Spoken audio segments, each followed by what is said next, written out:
what type of diet one should eat for arthritis patients? Probably an anti-inflammatory diet. I think if you're eating a whole food plant-based diet, that's probably, and maybe add some spices like, which are basically help with the anti-inflammatory cumin, some of the other spices would help on that. Dr. Sanjeev Jain, you want to add something to it?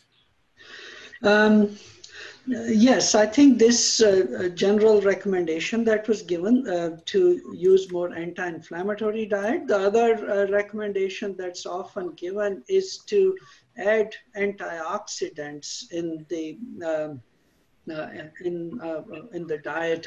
And so there are, vitamins such as vitamin C is a very good antioxidant. But then there are others, for example, for many people with rheumatoid arthritis, we would recommend things like N-acetylcysteine, which is another antioxidant that is available in different health foods. And so those would be the general recommendation. Now, the other thing we find is that a lot of people have allergies as a contributing factor, and actually there are books written on this also about different diets, and this is a common thing we hear, that certain foods exacerbate their arthritis. And so whatever food is exacerbating their arthritis, it's worthwhile avoiding that food, of course. And in some cases we do perform allergy testing too, because there are publications which show that this one type of cell, the so-called mast cell, is actually very important in joint inflammation also. And so there is that common pathway between allergy and arthritis through these mast cells. And so that's one other thing we do. Of course, arthritis is not an allergic disease by any means. It is an autoimmune disease. And so that's how we need to treat it, like an autoimmune disease. But food definitely plays a role in many people. So there's another question, which is intermittent fasting suitable for kids, teens, etc.? I mean, of that age group, kids and teens. Does it help them to grow taller or, at a quicker rate? Or, since somebody, I'm not very sure how this came up, that intermittent fasting increases human growth hormone. So this is a question. So any clarification you want to provide on that? I can. There are a lot of studies. This has been experimented on more generally disease-based people, or like the diabetes or blood pressure, cancer, like major diseases. And yeah, the kids do it on themselves, but there are not many studies done to tell, like. Yes, I personally would be cautious in recommending it in kids. The data on the basic science level is very strong in adults, but not so strong in kids. And so it's I don't think we can recommend that for kids who are in their growth phase, in terms of, we don't know what impact that will have in those kids. There's some good references on intermittent fasting. Dr. Jason Fung has a book out called The Complete Guide.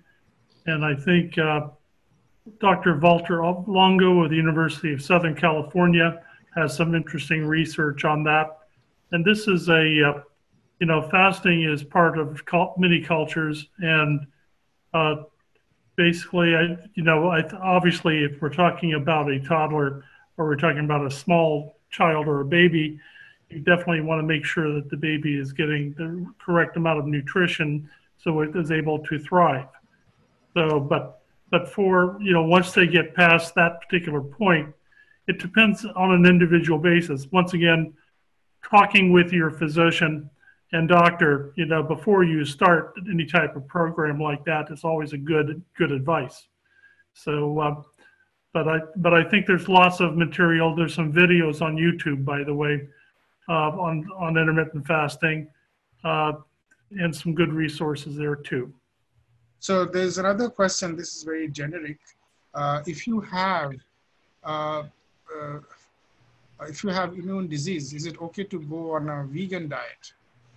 So this is something, you know, Doug, you have been doing a lot of research as a food for health champion and as an activist, you know, and you've been following a lot of, you know, published paper research on what's going on there. Would you like to take that? Let's hear, and then we'll request Dr. Sanjeev Jain also to, you know, give his insight on that. So over to you, Doug. So what's the precondition again? There's no precondition as such. Basically, it's a very generic question. It says that if you have immune disease, very generic, it doesn't say, is it okay to go on a vegan diet? I think if you're on a vegan diet, or if you're on a whole food plant-based diet, which is a little broader than vegan, I think it's going to strengthen your immune system. And I think the problems that we're having, especially, you know, I'm right now trying to track the impact of diet on this COVID-19 situation that we have worldwide. And I'm seeing some individual reports. These are not studies, but they're individual case studies of people who have been on a whole food plant-based diet. That it actually caught the virus and then had a very mild symptoms. And this was a person who was 80-something years old and that type of thing. So I'm in a situation now where I have some premorbidity types of issues which have been identified as that you're more at risk. And that is I'm over 70. Number two is I've had coronary vascular disease previously in my life, and I was a diabetic and I had high blood pressure. My God, you won the lottery with that. But what I'm finding out is there is a lot of, right now, a growing amount of evidence that, you know, food can be prophylactic in terms of helping you strengthen your immune system so that you can deal with the, you know, with inflammatory conditions. Not to say that that's a cure. Not to say you should go out and test that theory. So, you know, aside from everything else you're doing, I don't think there's any problem in doing a whole food plant-based diet and staying away from even dairy products, which basically can be inflammatory as well, and as well as being cancerous, as well as some other things which are out there. There's plenty of substitutes which are available. And so it's important that people take a look at, you know, what their options are and basically take the all of the above strategy. We want things that are going to keep us healthier and actually help us increase our immunity. Doctor, I'll pass that on to you in case you had more to add or conflict with that. No, I completely agree with you. I think, you know, many studies have shown that plant-based diet or, you know, reducing the pro-inflammatory type of food is beneficial. Of course, once somebody has advanced disease, then it may not help as much as just as a preventative measure. And so that's where I would most strongly recommend it. Yeah. Well, I think we're totally talking about, you know, sort of like preparing yourself so that you have the strength, you have as strong of immune system and as healthy of a body as you can have to deal with the challenges of this disease. Because you're going to have people who are going to catch it by no fault of their own. They just run into somebody. And the theory is that pretty much everybody sometime down the road will catch this thing. And the social distancing and the staying separated from other people is basically a delay line. It does not fix the problem. You know, if we want to ask where did the problem come from in the first place, that is pretty clear. Dr. Greger of the nutritionfacts.org did a very interesting video where he talks about where do these viruses come from and how do humans get them. And the common denominator is they all come from basically factory farms and people who use meat as food and people who use products from animals as food, which we were not necessarily designed to eat, because the conditions that are in these environments, especially in the factory farms area, they're petri dishes which help grow the viruses and help get people sick. So animals get sick, some of whom die while they're in the captivity. Then they're ground up and fed to the cattle, by the way, and then we eat the cattle and stuff like that. So it's sort of a vicious circle. The problem we have as a culture and as a world is we have conditioned ourselves, and we are optimally conditioned to eat a pattern diet which is similar to what we've always eaten. So changing our behavior is very difficult. And I really, think it's very hard for people to give up cheese or to give up, foods which in the end of the day may not be healthy for them. That's why we have the obesity problem and also the heart, the coronary problem in this country. So there are two related questions on intermittent fasting. So one basically says that for intermittent fasting, what kind of fasting window would be suggested? Is it a 16-hour fasting window, or what is the ideal window? That's one part of the question. And there's another related question which has been put together on this, is that what precautions need to be taken for a person with, affected with acidity problems for intermittent fasting? So what precautions required for them? Yeah. So one is a fasting window, otherwise for people who have trouble with acidity. Yeah, I can take. So for fasting window, yeah, 16-18 is good. 16-8, sorry. And then there are other methods also. I think eat, stop, eat, which involves 24 hours fasting twice a week. And then there is another one is 5-2 diet. That also is like 500, 600 calories that you can consume for, 2 consecutive days. There are, it's like upvas in India, many, from many days, our parents and all that, after 40, 50 years old, they started fasting different ways. So generally studies that they have proven here are mostly based on 16 hours of fasting. Anything you want to add? And then for the acidity, in the fasting acidity, it all depends.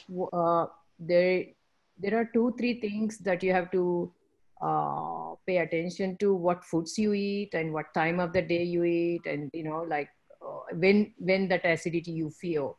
It could be from the foods also that you are eating, more acidic foods. Like, I don't want to get into Ayurveda, but more acidic foods, or like even if you eat like broccoli is good, and then you eat a lot of broccoli or kale or like cruciferous vegetables, then you fill up with a lot of acidity. Or black pepper, like spices of cinnamon and black pepper, cloves, like those are spicy, the acidity increasing, herbs. So probably you have to balance, and then you have to put a food diary to see, and then, balance it out a little bit. I've been doing intermittent fasting now for about 2 years. And there's many styles. Once again, Jason Fung's book called The Complete Guide to Intermittent Fasting goes through each of these. Once again, if you decide you're going to do that, then obviously consult with your physician. What I'm doing is essentially one meal a day, and that is around 11 o'clock in the day. I will have a 2-hour eating window. And then I don't eat again until the next day around 11 o'clock and that type of thing. That seems to be good. It controls any type of weight gain. You don't really have to, if you're eating a whole food plant-based diet and doing that, you really don't have to measure a lot because the calorie density in whole foods is a lot smaller than it is with other processed foods. So the challenge is finding the right diet that works best for you. And if you basically have reactions to particular foods, as we just heard, you may not want to eat peppers, and you may not want to be. I eat pretty much anything. That's the curse that I have. I used to be on the seafood diet. You see food and then you eat it. That was basically it. But now, of course, I basically have my rules, and my pattern of behavior has now been worked in that I have basically a large salad, which has nuts, and it's what Joel Furman calls a G-bomb salad: greens, beans, mushrooms, onions, and seeds. And then in the salad, and then with the avocado in it, and then I make it up, and then I break it out into meal-size bowls, and then I basically have that, and then I have a bowl of soup, and that's it. Maybe an apple, and that type of thing. So there's lots of ways of doing this. There's a lot of resources which are out there which will give you some guidance with that. But also, if you have a doctor that's tuned into basically, nutrition, which is not necessarily a lot of doctors, by the way, then Doug, thanks for that. I think there are a lot of research out there, and I just want to let you know that Doug runs very, very extensive newsletter which captures the best probably all over the world. So anybody who's interested in this can subscribe to his newsletter. It is just a wealth of information, and he has dedicated his life to this. This is remarkable what he has been doing, and now even more. So anybody interested can definitely get into his newsletter, and that's a lot of wealth of information. Now there's a very interesting question coming, and this is more directed to Dr. Sanjeev Jain. Do you have an opinion on the immune system overreaction? Okay, the immune system overreaction on the cytokine storm associated with COVID-19 and the ways to alleviate it. That's an interesting question. Yeah, we are hearing a lot of that, and it'd be good to get your insight. Yeah. Mm-hmm. Yes, so this is one of the biggest challenges with COVID-19. So people who are having a negative outcome from this infection, they're having it primarily because their immune system is getting overactive, and then they're having this cytokine storm. And so anybody who has an existing autoimmune disease or pro-inflammatory disease is at higher risk of that condition. And the other thing we recognize now is that blood clotting is also a very important component of this process. And that's one of the reasons why people with coronary disease or other types of vascular disease are at higher risk of complications from it. So our approach in reducing that risk is to treat the underlying disease as best as we can. And so once the underlying disease is treated, the inflammatory state is reduced, then the risk of complications if they get an infection will hopefully be improved. And so, for example, if somebody has asthma, this is a question we get very often, that if somebody has asthma, should they still be taking their medications? And some of those medications are designed to actually lower the immune system. And so then the question becomes, can they actually promote the growth of the virus? And the answer is typically, even with those asthma medications, the body is still able to fight off the infection successfully. But what it does is it also reduces the inflammatory state so that the risk of complications from the infection go down. And so that's why it's very important to treat the underlying disease as well as you can to reduce the risk of complications from the virus. So there are more questions coming in. So just for proper time management, I'll combine two questions. They're related, so I just combine them. One is, what are some of the vegan and other alternatives for milk? That was the question. And also the recommended best oil for cooking. So these are the questions, yeah. So there's a lot of plant milks. There's soy milk, almond milk, rice milk. There's coconut. There's I think either soy or almond. Is plentiful, available at Costco. Oat milk is now very, very prevalent now. Oat milk. Yeah. Exactly. Oat milk, rice milk, cashew milk. There is a cashew. Cashew, yeah. You get cashew milk yogurt as well. Yeah. Yes. Yeah. You give coconut yogurt also. So, and what about oil? I mean, there are lots of recommendation and, and arguments and counter arguments. So how does one pick the right oil for cooking? For Indian cooking, I recommend avocado oil or coconut oil, grapeseed oil, because we heat little, we cook in a little higher temperature. These are the best I can think of. And then GMO and all that, considering, like a good oils, or these are the ones.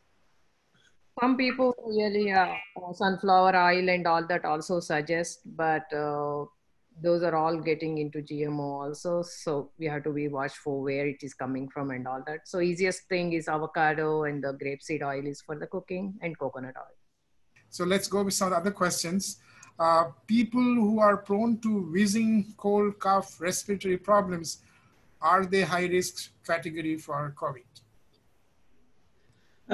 Yes, so this is something I just mentioned earlier, that all those are ultimately inflammatory conditions. And if you already have an inflammatory condition, you're at higher risk of complications from COVID-19.